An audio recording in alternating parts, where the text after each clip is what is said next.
The one thing I'm surprised that not a lot of people are really going into and talking about is Ryan Condal's incessant need to be like the Star Wars prequels, to where they have to remind us that this is a prequel to Game of Thrones. What I mean by that is, I remember watching a documentary on episode 3.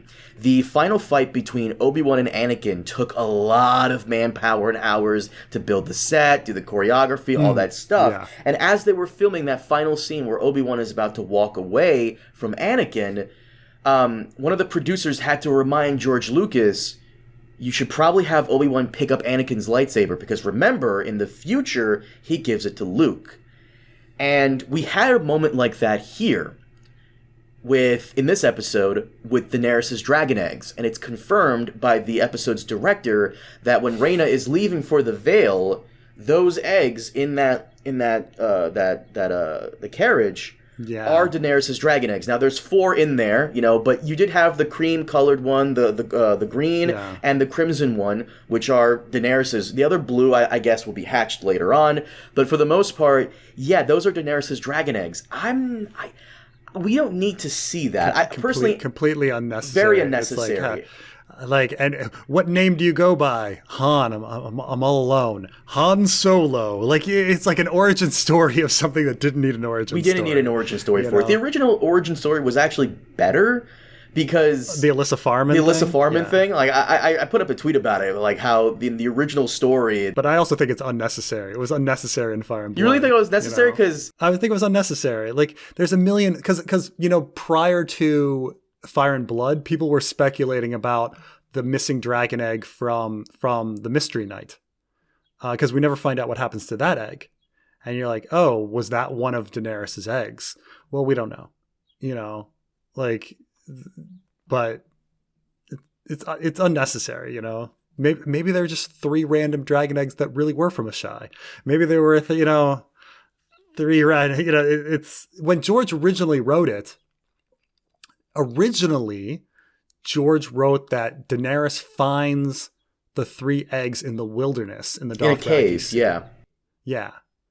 And so all of this origin of these eggs dating back to these previous kings or something and tracking them is just it's irrelevant stuff. I mean, it's not what he had planned. He had planned. Originally. And that's why I'm saying this is unnecessary, because first off, we know this is the prequel to Game of Thrones. We know that very well. It's been very well documented how HBO has pushed this as 100 and some odd years before Daenerys Targaryen. We know, we get it. And I was okay with the dagger stuff and the prophecy in the first episode of season 1, because I feel as though that came from George, kinda, which, okay, fine. If it was in George's original works or his original ideas, then I'm completely okay with that. But we don't need any other member berries, because that's really what these are. They don't really serve much of a purpose other than for you to go, remember this? Because Red Letter Media always talks about this. In the original Star Wars, it was a throwaway line about Obi-Wan and Anakin in the Clone Wars, and Luke asks about it. You and my father fought in the Clone Wars? And so when George Lucas came back to the prequels, they had to do the Clone Wars because it was a throwaway line. You don't have to show us Daenerys' dragon eggs. It's fine. It's completely fine. You don't have to do this. I don't know why it bothers me as much as it does, because it really just is member berries. We're well into the middle of the 2nd season. We don't need any hooks, We don't need any hooks to bring us in. Be like, well, wait, why should I be invested in this? Well, you should be invested in this because it's Game of Thrones and it connects to the other series.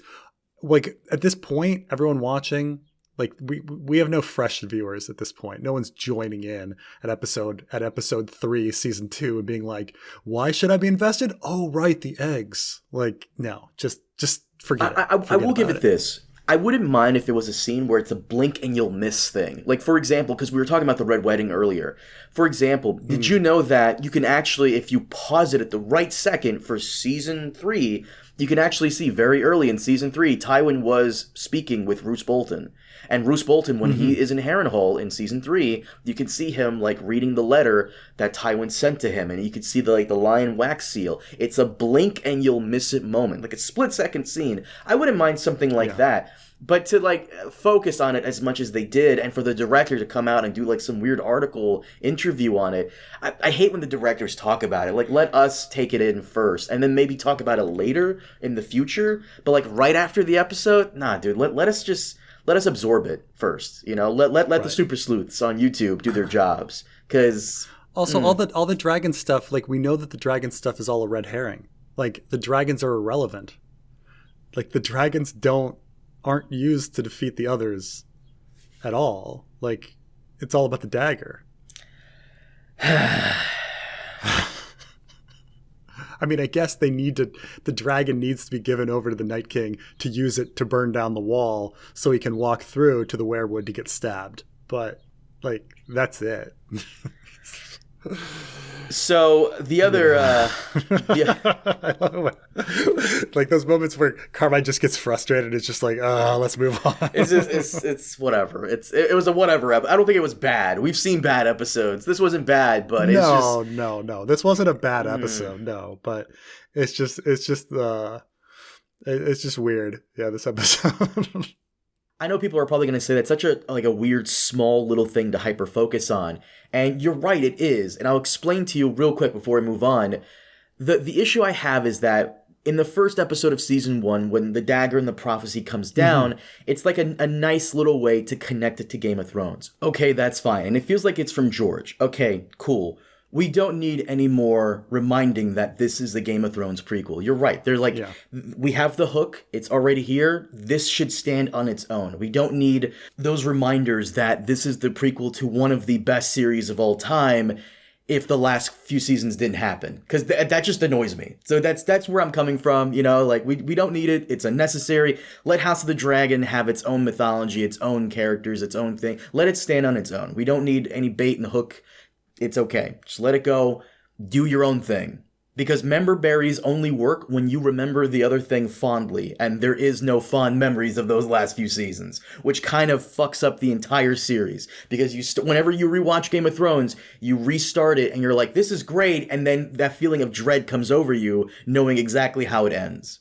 And speaking of things that were unnecessary, that final scene between Rhaenyra and Alicent, I'm pretty sure we talked about this on stream, where I'm going to bring it up here. This is unnecessary simply because Rhaenyra and Alicent didn't need a meeting right now, because they're going to have one later. I apologize to the casual viewers for the spoiler, but there is going to be a point in the story where Rhaenyra does come back to King's Landing in an official capacity, and at that point, she and Alicent will obviously have conversations. This scene could have been had then instead of now. It really just was unnecessary. So I don't know what they're doing here, unless it's... I agree. I mean, look, I get that this show is about these two women. Like, it's about Alicent and Rhaenyra. They're the main characters. But I kind of felt like you could have a better story building up their tension apart, building up to the point where they finally meet. And I just think they've met too quickly now already in episode 3. I'm reminded of a similar show called Killing Eve.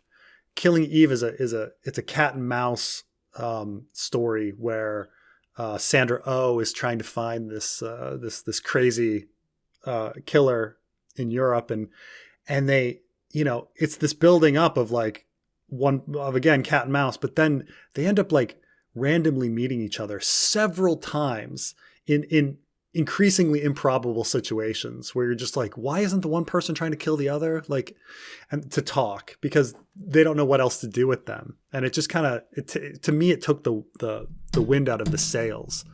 Like, just let the build up, let things build up until they finally meet. Like, they don't have to confront each other now. So if you wanted to do it once a season, maybe have it at the end of the season, or just keep building until Rhaenyra takes King's Landing, which I think is more interesting. But here they blew it. They blew their load. Like episode 3, like already you have a confrontation between Rhaenyra and Alicent.